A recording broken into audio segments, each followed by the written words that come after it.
প্রিয় দর্শক মন্ডলী, আসসালামু আলাইকুম। ইতিমধ্যে আপনারা বুঝে গেছেন যে আমি একটি সবজি খেতে আসলে উপস্থিত আছি। একটু যদি বিস্তারিত বলি যে দক্ষিণবঙ্গের একমাত্র প্রবেশপথে দৌলতদী ইউনিয়নের ৩ নং ওয়ার্ডে ইদ্রিস মিয়াপাড়া সুমন ভাইয়ের খেতে এই মুহূর্তে অবস্থান করছে। পিছনের যে বাগানটা সবজি বাগান, সেটা আসলে এই সুমন ভাইয়েরই সম্পূর্ণ বাগানের দৃশ্য, সম্পূর্ণ বাগান পরিবেশটা। তো প্রত্যেকটা বাগানের যে জানালাগুলো আছে, যে জানালাগুলো দেয়, এই প্রত্যেকটা বাগানে আসলে অসম্ভব আকারে একেবারে বলা যায় আল্লাহর নিয়ামত ভরে ভরে দিচ্ছে এই বাগানটাতে। এত পরিমাণ আসলে সবজির উপস্থিত।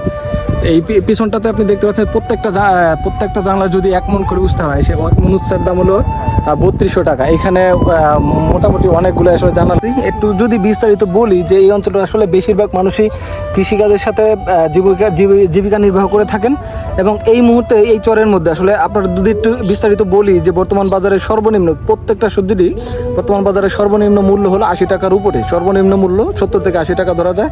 এই মুহূর্তে সুমন ভাইয়ের যে সবজি ক্ষেত, বাম্পার ফলন, একেবারে বলা যায় আল্লাহর নিয়ামত, বাম্পার ফলন। প্রত্যেকটা আসলে জানালাই আমি যদি একটু বিস্তারিত বলি, প্রত্যেকটা জানালায় আসলে দেখেন থোকা উস্তা ধরছে। ইতিমধ্যে একটু যদি বিস্তারিত দেখা যায়, দেখেন কি পরিমাণে আসলে সবজি ধরে রয়েছে। আর মাশাআল্লাহ এবারের আসলে বাজার মূল্য অনেক বেশি। দেখেন প্রতিটা আসলে ডালে ডালে প্রত্যেকটা জায়গায় আসলে সবজি ধরে রয়েছে।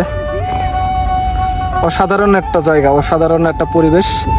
বলা চলে যে কৃষকের মুখে মোটামুটি অন্যান্য কৃষকের অবস্থা কি বলবো, অন্তত সুমন ভাইয়ের যে অবস্থার যে বাগানটা, সবজির যে বাগানটা, এটা একেবারে বাম্পার ফলন বলাই চলে। বর্তমান বাজার মূল্য অনেক ঊর্ধ্বগতি।